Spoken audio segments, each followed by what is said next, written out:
नमस्कार। आज हम आधुनिक काल की एक महत्वपूर्ण विधा जिसे हम रेखाचित्र के नाम से जानते हैं उसका अध्ययन करेंगे। रेखाचित्र, उनकी सामान्य परिभाषा तथा विभिन्न विद्वानों के अनुसार रेखाचित्र की क्या-क्या परिभाषाएं दी गई तथा रेखाचित्र की मुख्य विशेषताएं क्या होती है अथवा एक रेखाचित्र लिखते समय एक रेखाचित्रकार को किन किन बातों का ध्यान रखना आवश्यक है, विषय का अध्ययन करेंगे।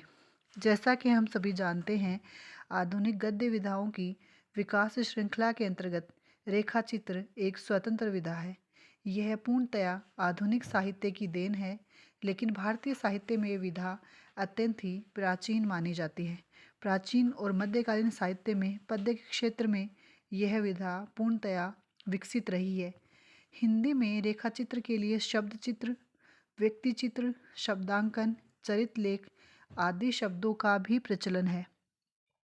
इस प्रकार हम कह सकते हैं कि रेखाओं से बनाए हुए चित्रों को रेखा चित्र कहते हैं, अर्थात उसमें रेखा के आधार पर इस प्रकार से शब्द चित्र बनाए जाते हैं कि व्यक्ति के मानस पटल पर शब्दों के माध्यम से ही चित्र अंकित हो जाता है। अंग्रेजी के स्केच शब्द का पर्याय है रेखा चित्र। इसमें शब्दों के सहारे व्यक्ति का भावपूर्ण चित्र प्रस्तुत किया जाता है। तो जब हम किसी व्यक्ति, वस्तु, स्थान, घटना, दृश्य आदि का इस प्रकार से वर्णन करते हैं कि पाठक के मन पर उसका हूबहू चित्र बन जाए, तो उसे रेखा चित्र कहते हैं। कला के क्षेत्र में जो स्थान चित्रकला और चित्रकार का है, वही स्थान साहित्य में रेखा चित्र और रेखा चित्रकार का है। अर्थात इस पंक्तियों के माध्यम से हम रेखा चित्र को भली भांति समझ सकते हैं कि जिस प्रकार से एक चित्रकार चित्र उकेरता है और अपने मन के भावों को अभिव्यक्त करता है, उसी भांति साहित्य में रेखा चित्रकार भी कलम के माध्यम से चित्र बनाता है और वह व्यक्ति के मानस पटल पर अंकित हो जाते हैं। रेखाचित्र में वर्णन इतना सुगठित और प्रभावपूर्ण होता है कि अनुभूतियों के चित्र पाठक अपने सामने उपस्थित पाता है। रेखा चित्रकार का काम शब्दों के द्वारा चित्रों की श्रृंखला प्रस्तुत करने का है, जो वर्णन को सजीव और यथार्थपरक बनाता है। अब इन सभी तथ्यों के आधार पर विभिन्न विद्वानों के द्वारा जो रेखाचित्र की परिभाषाएं दी गई हैं, उनमें प्रमुख हैं डॉक्टर नगेंद्र। डॉक्टर नगेंद्र रेखाचित्र के लिए कहते हैं, जब चित्रकला का यह शब्द साहित्य में आया तो इसकी परिभाषा भी स्वभावतः इसके साथ आई। अर्थात रेखाचित्र एक ऐसी रचना के लिए प्रयुक्त होने लगा जिसमें रेखाएं हों पर मूर्त रूप नहीं, अर्थात पूरे उतार चढ़ाव के साथ। दूसरे शब्दों में कथानक का उतार चढ़ाव आदि उसमें हो, तथ्यों का उद्घाटन मात्र नहीं हो, वही हिंदी साहित्य के क्षेत्र में रेखा चित्र कहलाता है।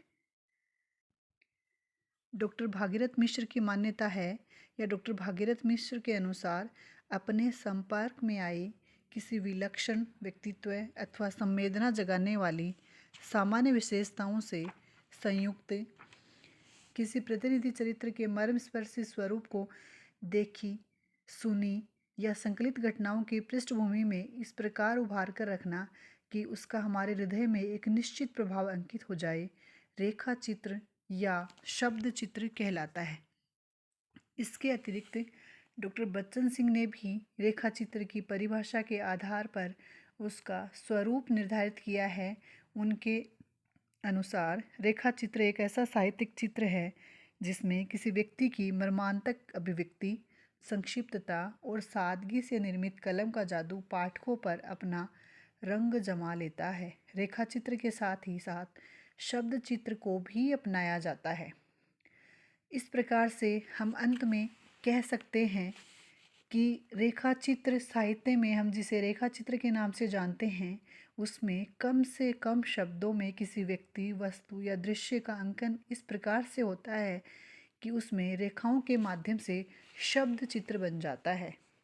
रेखा चित्र की प्रमुख जो विशेषताएं हैं, इन परिभाषाओं के आधार पर हम उनका निर्धारण कर सकते हैं। उनमें कुछ विशेषताएं जो प्रमुख हैं उनमें हैं रेखा चित्र काल्पनिक न होकर वास्तविक होते हैं, अर्थात किसी व्यक्ति, वस्तु या घटना के वास्तविक चित्र रेखा चित्र के माध्यम से ही साहित्यकार अपने साहित्य में अंकित करता है। रेखा चित्र किसी व्यक्ति या वस्तु की विशेषताओं का चित्रांकन है। रेखा चित्र में रागात्मकता और एकात्मकता पाई जाती है। रेखा चित्र मानवीय संवेदनाओं और मनोभावों को जागृत करने में पूर्ण रूप से सहायक माने जाते हैं। शैली या कला की दृष्टि से रेखा चित्र की विशेषताएं जब हम देखते हैं तो रेखा चित्र में चित्रात्मकता, भावनात्मकता, सांकेतिकता और प्रभावोत्पादकता का प्रमुख गुण पाया जाता है। इसके अतिरिक्त रेखा चित्र में लेखक का वर्णित घटना, व्यक्ति आदि के साथ निजी संबंध होना या किसी के साथ निजी संबंध उनसे जुड़ा हुआ हो, ऐसा आवश्यक नहीं है। रेखा चित्र अतीत, वर्तमान और भविष्य तीनों का हो सकता है। रेखा चित्र में व्यक्ति अपनी कल्पना से नवीन तथ्यों को जोड़ सकता है। इसके अतिरिक्त रेखा चित्र की जो अन्य विशेषताएं हैं उनमें हम कह सकते हैं कि रेखा चित्र में लेखक के निजी व्यक्तित्व का कोई महत्व नहीं होता और ना ही रेखा चित्र में किसी को या किसी भी घटना को, महत्व को, व्यक्ति को अनावश्यक विस्तार दिया जाता है। अंत में निष्कर्ष रूप में हम कह सकते हैं कि रेखा चित्र के लिए लेखक की गहरी अंतर्दृष्टि होती है। लेखक परीक्षण, निरीक्षण द्वारा, संश्लेषण, विश्लेषण द्वारा, आलोचना, पर्यालोचना द्वारा जीवन के व्यापक क्षेत्र में प्राप्त किए हुए अनुभवों को ही रेखा चित्र के माध्यम से प्रस्तुत करता है।